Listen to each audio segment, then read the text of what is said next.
ज्यादातर student consumption function तो समझ लेते हैं, लेकिन जैसे ही सेविंग फंक्शन आता है पूरी गड़बड़ हो जाती है। आखिर गड़बड़ होती क्या है? हम किस प्रकार से सेविंग फंक्शन को अच्छे से याद कर सकते हैं? इससे रिलेटेड जो भी फॉर्मूला है, न्यूमेरिकल है, उनको कैसे अपने दिमाग में फिट कर सकते हैं ताकि एग्जाम में किसी प्रकार से कोई कंफ्यूजन नहीं हो। आज का ये वीडियो पूरा कंफ्यूजन दूर कर देगा और इससे रिलेटेड जो भी कंटेंट है या स्टडी मटेरियल है या जो सेविंग फंक्शन है आपके माइंड में बिल्कुल स्टेब्लिश कर देगा। सेविंग फंक्शन, जैसा कि हमने कंजप्शन फंक्शन पढ़ा था, वैसा का वैसा सेविंग फंक्शन भी है। बस फर्क इतना सा है, उसमें हमने इनकम और कंजप्शन इन दोनों को लिया था और ये डिनोट किया था कि C is the function of Y। क्या है यहां पर? कंजप्शन हमेशा इनकम का फंक्शन होता है, देखा था अपन ने। और हाँ, अगर आपने ये वीडियो नहीं देखा है तो उसका लिंक मैं इस वीडियो के डिस्क्रिप्शन में मेंशन कर रहा हूं। मतलब इस चैप्टर से रिलेटेड जो लिंक है वो इस प्लेलिस्ट का लिंक इस वीडियो के डिस्क्रिप्शन में मेंशन कर रहा हूं, ताकि आप वहां पर जाकर अभी तक जो भी वीडियो बने हैं वो आप सब इजी वे से उस पर अप्रोच कर सके, उनको समझ सकें, ताकि जब हम आगे बढ़े तो आपको किसी प्रकार से कोई दिक्कत नहीं हो। ठीक है, तो जैसा कि कंजप्शन फंक्शन के बारे में अपन देखा था, वैसा का वैसा यहाँ पर सेविंग फंक्शन भी है। देख रहे हैं आप यहाँ पर, S is the function of Y. भैया जी, हमारा कंजप्शन अपनी इनकम पर डिपेंड करता है, तो हमारी सेविंग भी तो हमारी इनकम पर डिपेंड करती है। सेविंग कब होगी? जब इनकम होगी। सिंपल सी बात है। तो यहां पर कंजप्शन और सेविंग दोनों एक साथ चल रहे हैं। क्यों?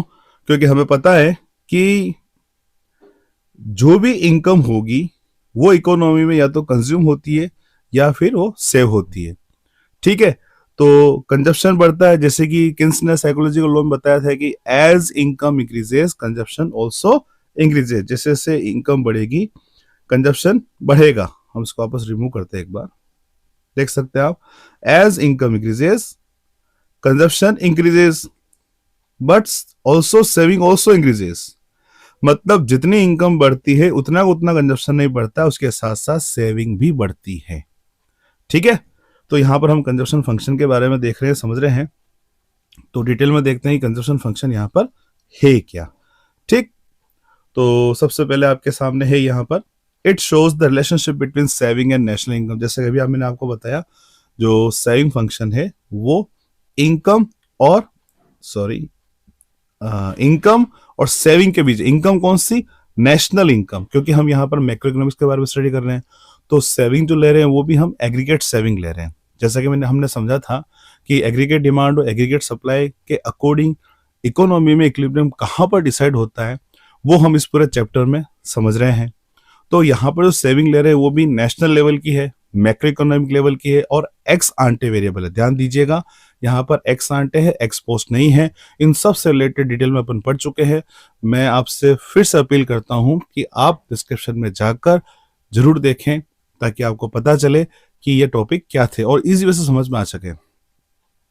तो यहाँ पर तो सेविंग जो है, बचतें जो हैं, वो नेशनल इनकम का फंक्शन है, ये इस प्रकार से बता रहा है। ठीक है, यानी इकोनॉमी में अगर नेशनल इनकम इंक्रीज होगी तो उसका इफेक्ट सेविंग पर भी आएगा। मतलब इनकम बढ़ने पर सेविंग भी इंक्रीज होगी।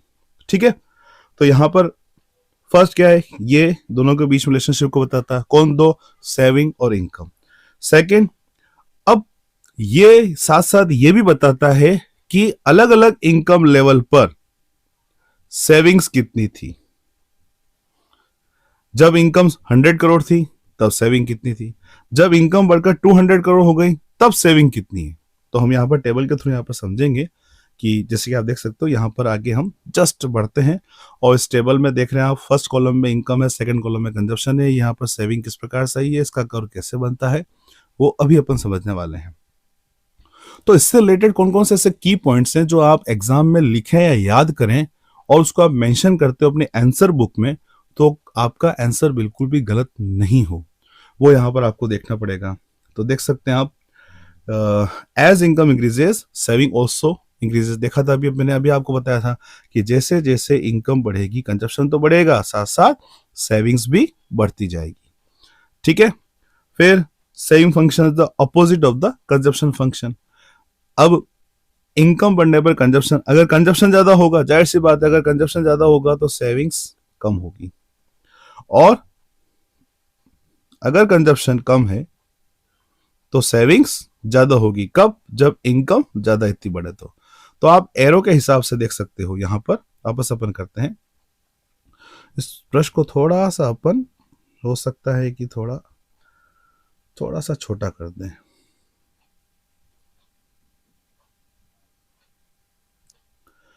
तो यहां पर हम देख सकते हैं कि इनकम में जो भी चेंज आएगा उसके कारण कंजप्शन में भी चेंज आएगा, साथ साथ सेविंग में भी चेंज आएगा। बस बात क्या यहां पर हमें ध्यान रखनी है, बस बात ये ध्यान रखनी है, जो इनकम है वो इनकम इन दोनों का टोटल है। अगर कंजप्शन ज्यादा हुआ तो सेविंग कम होगी, सर्कल से आप पता कर सक रहे हैं, और अगर यहां पर कंजप्शन कम हुआ तो सेविंग ज्यादा होगी।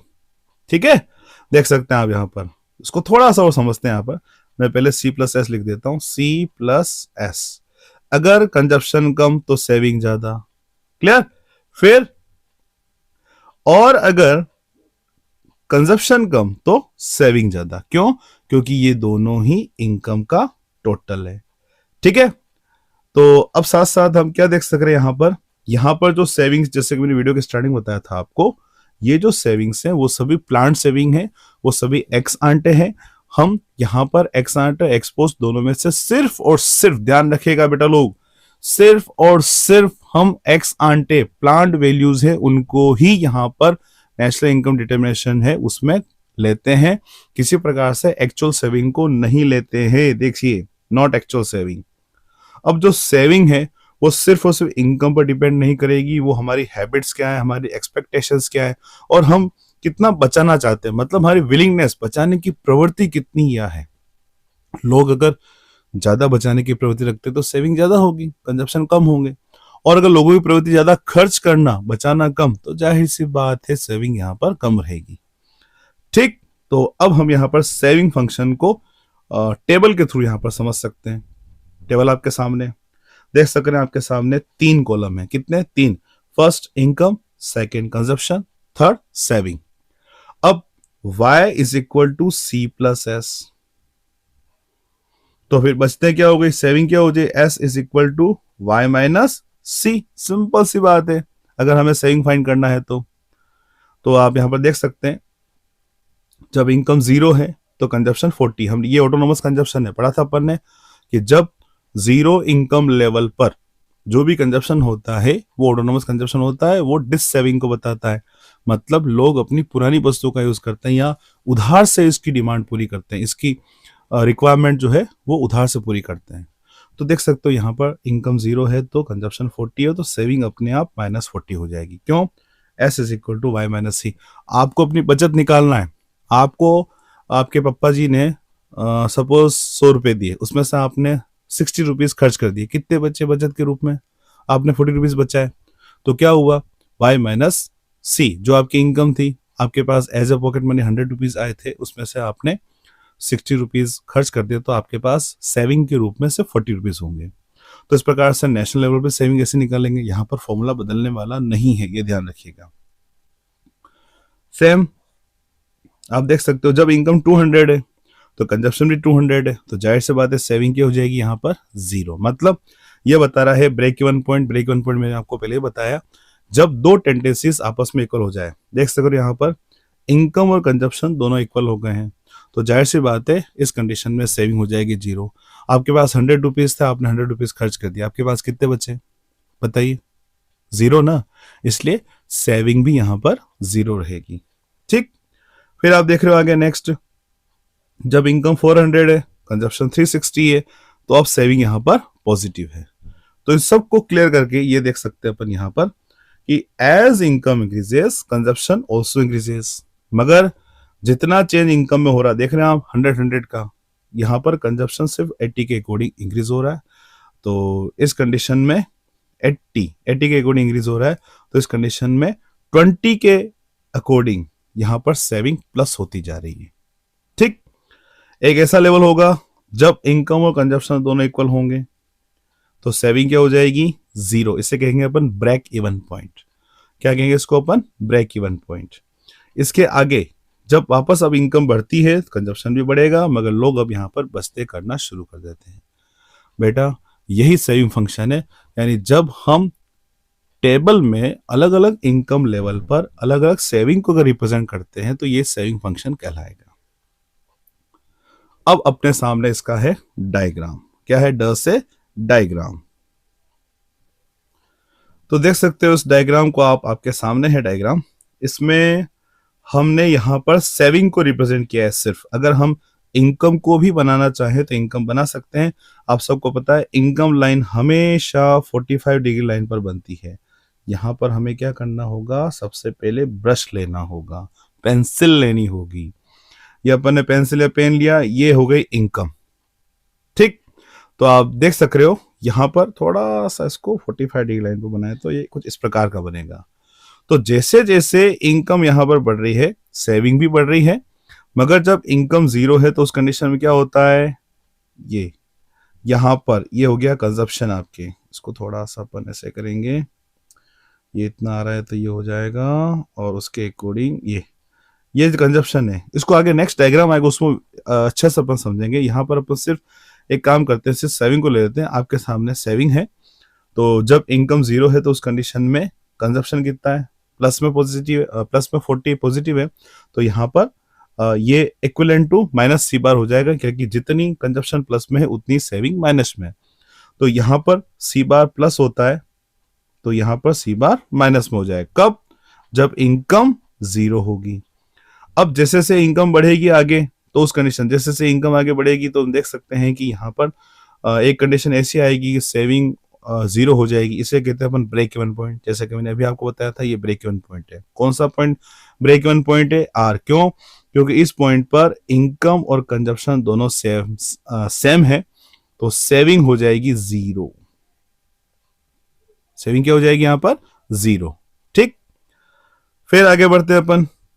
अब इस ब्रेक इवन पॉइंट के बाद, मतलब जहां पर इनकम और कंजप्शन दोनों सेम है, उसके बाद अगर वो इनकम बढ़ती है तो यहां पर सेविंग पॉजिटिव हो गई है। क्यों, क्योंकि अब यहां पर कुछ बचते, कुछ सेविंग जो है वो पॉजिटिव हो जाती है।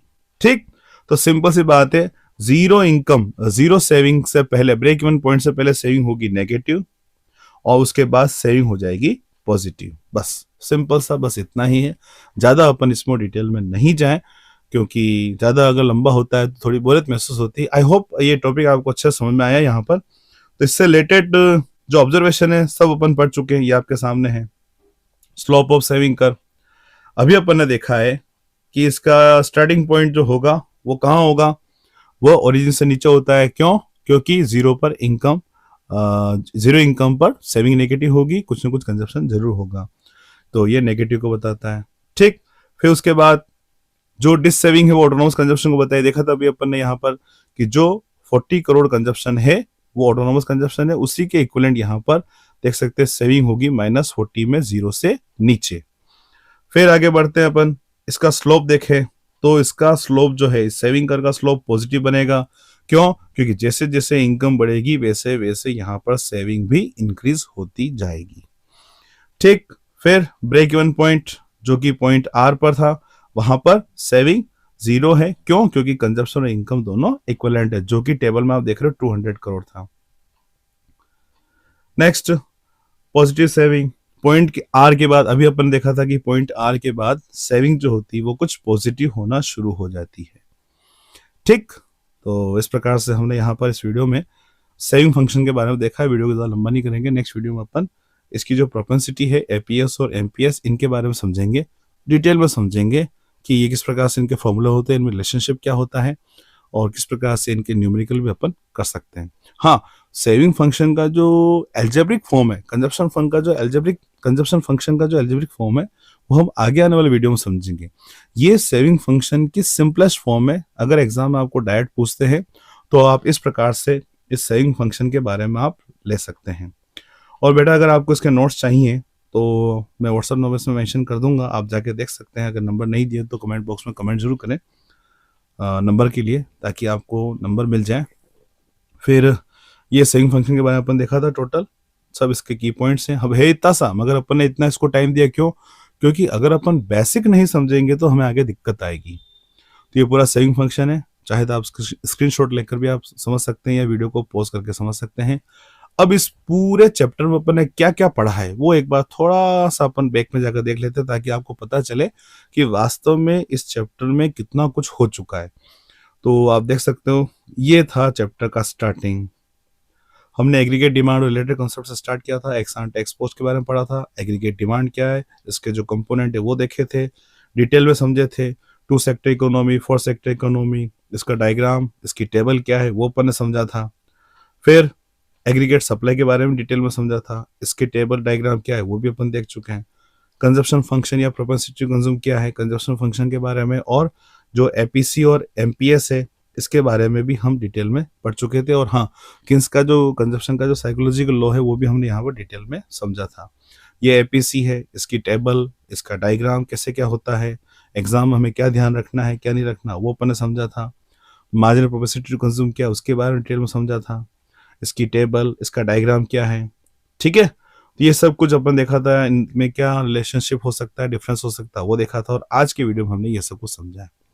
तो आप देख चुके हैं कि इतना कुछ हम इस चैप्टर में पढ़ चुके हैं।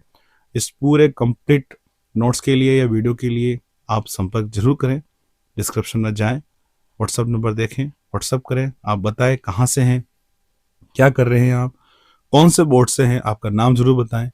और साथ साथ अगर आपने इससे रिलेटेड कंटेंट नहीं देखा है तो इसकी प्लेलिस्ट में जाकर इसको जरूर देखें। ठीक है, आई होप इस वीडियो में अपन ने जो भी पढ़ा है वो आपको समझ में आया होगा। आगे मिलते हैं अगले वीडियो में। जय श्री कृष्ण।